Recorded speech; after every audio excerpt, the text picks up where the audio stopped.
Hello everyone, आज मैं बेसन की लड्डू लेकर आई हूँ और ये बिल्कुल ही हलवाई जैसा बिल्कुल दानेदार लड्डू हमारा बनकर तैयार हुआ है। तो कुछ बातों को ख्याल में रखते हुए इसे बनाया जाता है और यह चूँकि सूखा बनकर तैयार होता है तो आप इसे महीने भर खा सकते हैं। अपने घरों में रखकर आप इसका भोग लगा सकते हैं, मेहमानों को दे सकते हैं या त्योहारों में खा सकते हैं। तो चलिए, तो सबसे पहले मैंने यहाँ पे क्या किया है कि कढ़ाई को गर्म किया है और इसमें मैंने डाला है 1 कप, चाय पीने वाले कप से 1 कप चीनी डाला है और आधा कप पानी इसलिए मैंने डाला है ताकि हमारा जो चीनी का जो तगार बने वो काफ़ी जल्दी बनकर तैयार हो जाए।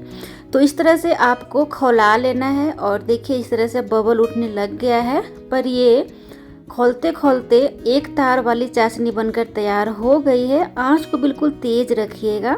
तो थोड़ा सा और इसे बनाएंगे चाशनी को। और अब 2 तार वाली बन रही है। तो जब 2 तार वाली चाशनी बनकर तैयार हो जाए तो गैस को यानी कि आंच को बंद कर देंगे और इसे लगातार चलाएंगे। मैंने इसमें खुशबू के लिए छोटी वाली इलायची का पाउडर डाला है, हरी वाली जो इलायची होता है। और इस तरह से आपको खूब लगातार आपको चलाते जाना है। जैसे 2 तार का चाशनी मैंने बना लिया, गैस को ऑफ कर दिया और कढ़ाई को नीचे आंच पर से रख लिया है और लगातार इसे चलाएंगे। 5 से 10 मिनट तक आप इसे लगातार चलाते रहिएगा। आपका बहुत ही परफेक्ट तगार बनकर तैयार हो जाएगा।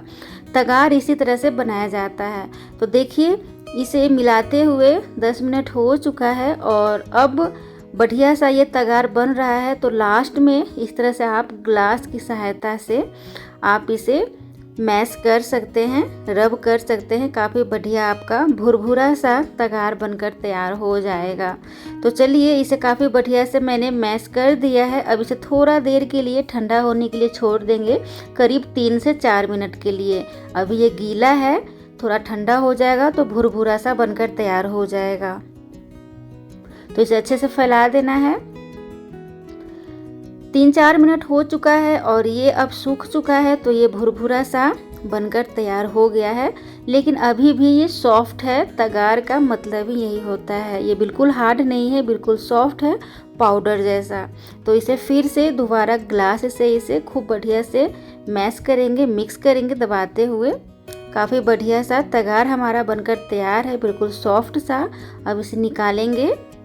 तो मैंने अपने लड्डू के अनुसार तगार बनाया है। मात्र 1 कप से आप देख सकते हैं 2 कप तगार हमारा बनकर तैयार है। ये बहुत ही बढ़िया सा हमारा तगार बनकर तैयार है। जब हम बेसन का लड्डू बनाते हैं तो इसी तरह से तगार बनाकर ही डाला जाता है, तभी आपको बिल्कुल ही हलवाई जैसा लगेगा। अब यहाँ पे मैंने लिया है बेसन।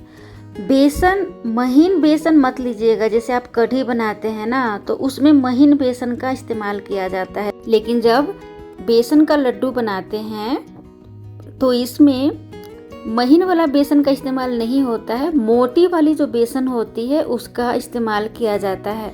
तो आप मार्केट में अच्छे से ढूंढ लीजिएगा। आप चाहें तो रवा बेसन में भी बना सकते हैं, लेकिन ध्यान दीजिएगा महीन वाला बेसन में मत बनाइएगा, वरना हलवाई जैसा आपको दानेदार आपका लड्डू बनकर तैयार नहीं होगा। इसमें मैंने डाल दिया है 3 से 4 चम्मच घी और घी डालते हुए काफ़ी बढ़िया से इसे रब करेंगे। बेसन को मैंने 3 कप लिया है, लगभग 3 कप हमारा बेसन है और 1 कप मैंने चीनी लिया था। तो मैंने अपने मीठा के अनुसार चीनी का तगार बनाया है। तो इस तरह से आप बेसन में घी डालकर इस तरह से आपको रब करना होगा दोनों हाथों की सहायता से। और इसमें मैंने घी का इस्तेमाल किया है, दूध नहीं डाला है। दूध डालने से आप अधिक दिन तक नहीं रख सकते हैं, जैसे 15 दिन या फिर 1 महीना 2 महीना तक नहीं रख सकते हैं। इस कारण से मैंने घी का ही सिर्फ इस्तेमाल किया है, इसमें दूध नहीं डाला है। और इस तरह से आपको रब करने के बाद मोटी जाली वाली चाय छन्नी से आपको छान लेना है, ताकि इसका जो दाना हो, गुठली जो हो बेसन का, वो हट जाए और काफ़ी बढ़िया से आपको निकल जाएगा अगर आप इस तरह से छान लेते हैं। तो देखिए कितना बढ़िया सा हमारा लम्स फ्री पाउडर बनकर तैयार है बेसन का। तो खूब बढ़िया हमारा बेसन तैयार हो चुका है। अब इसे भूनेंगे। तो कढ़ाई में मैं घी डालूंगी। अगर आप घी का इस्तेमाल नहीं करना चाहते हैं, डालडा में बनाना चाहते हैं, तो आप इसमें डालडा डालिए। मैं इसमें घी में बना रही हूँ तो मैं इसमें घी डालूंगी। तो घी का मात्रा मैं लगभग 1 कप डालूंगी। अगर आप चाहते हैं कि डालडा में बनाऊं और हमारा लड्डू घी जैसा स्वाद आए, तो जिस तरह से आपने बेसन को थोड़ा सा घी डालकर रब किया है, मिक्स किया है, बिल्कुल ही उसी तरह से आपको थोड़ा सा घी डालकर अच्छे तरह से रब कर लेना है, मिला लेना है। और इस टाइम कढ़ाई में आप डालडा डाल दीजिएगा तो आपका घी जैसा स्वाद हो जाएगा डालडा में बनाकर। तो मैं यहाँ पे डालडा का तो यूज बिल्कुल नहीं कर रही हूँ, मैं घी में ही बना रही हूँ। तो काफ़ी बढ़िया सा घी जब गर्म हो जाए तब उसमें घी मिलाया हुआ बेसन डाल देंगे और इसे धीमी धीमी आंच पर काफ़ी देर तक आपको खुशबू आने तक भूनना है। खुशबू से भी अधिक देर तक भूनना होता है। खुशबू तो काफ़ी जल्दी ही आने लग जाता है। हल्का सा देखिएगा कलर आ जाए तो भूनना है। कम से कम भूनते हुए 20 से 25 मिनट हो चुका होना चाहिए, यानी कि 20 मिनट 25 मिनट तक आप भूनिएगा धीमी धीमी आंच पे।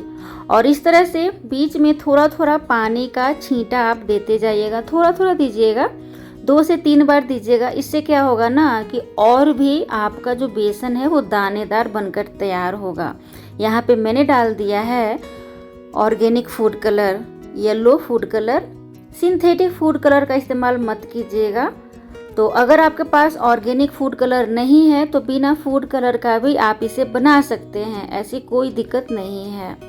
तो इस तरह से आपको काफ़ी भून लेना है। और हमारा 25 से 30 मिनट हो चुका है भूनते हुए और कलर भी अच्छा आ चुका है। तो मैंने गैस को ऑफ कर दिया है, देख सकते हैं आप।